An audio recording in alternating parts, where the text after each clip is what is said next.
तो हेलो भाई नमस्ते केमती अच्छा समस्ते। तो फ्रेंड्स मु आशा कर समस्ते भल थे। तो आज दुख कथा तो आपण मैंने तो देखिले थंबनेल देखिए आपण मैंने तो थंबनेल देखिले। तो फ्रेंड्स सही कथा गुड़ को आपण मान सहित शेयर करुच्ची।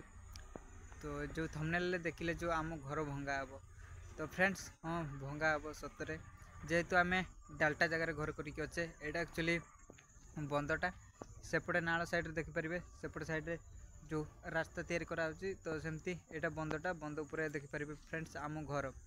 तो सेठी आम ए बंद उपरे देखिपारे जो नालटा जाइए तो ये आम एपट साइड आम घर कर देचे। तो फ्रेंड्स कहले जे डाल्टा वाला आरआई ऑफिस आसिक आमको कहले तो घर भंगा जीवो बोली कहले। तो फ्रेंड्स आ कौन करिया तो जेहेतु आम गवर्नमेंट जगह घर करके अच्छे तो घर भांग गवर्नमेंट तो कौन करवा आम कौटी रही ए कथा तो आम डिसाइड करूँ। तो जदि से आमको कौटी रखुच्च कौन रखुवे कि नहीं आमको कौटी जगह देवे कि नहीं से तो आम जानू।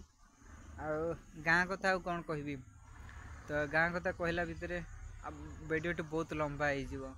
तो फ्रेंड्स गाँ कथा गुटी मुझे कहबिनी गाँव रे आम कहीं गाँ को जाऊनु आ गाँव आम कहीं रोनु। तो फ्रेंड्स से कथा गुड़ी को मुझे सहित नेक्स्ट वीडियो रे टिके टिके करी कहबी आपण माननकु सबू।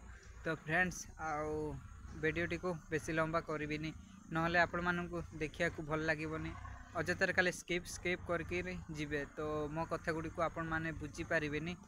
तो फ्रेंड्स मु आ किछि कहबिनी तो आपण माने तो जानिले मु आपण माननकु कहिदिले आम घरटा भंगा हबो। तो आ कौन किछि कहबाकू इच्छा होनी बहुत दुख लगुच ए कथा शुणिकी माँ काली कांदी पकेले लक्षे 2 लक्ष 3 लक्ष टंका देकी खर्च करके घरटा तैयारी कराला। तो कहते आरआई ऑफिस वाला घर भंगा बोली से दिन आसिक आमको धमक दे गले आम घर सेपटे घर साइड रे।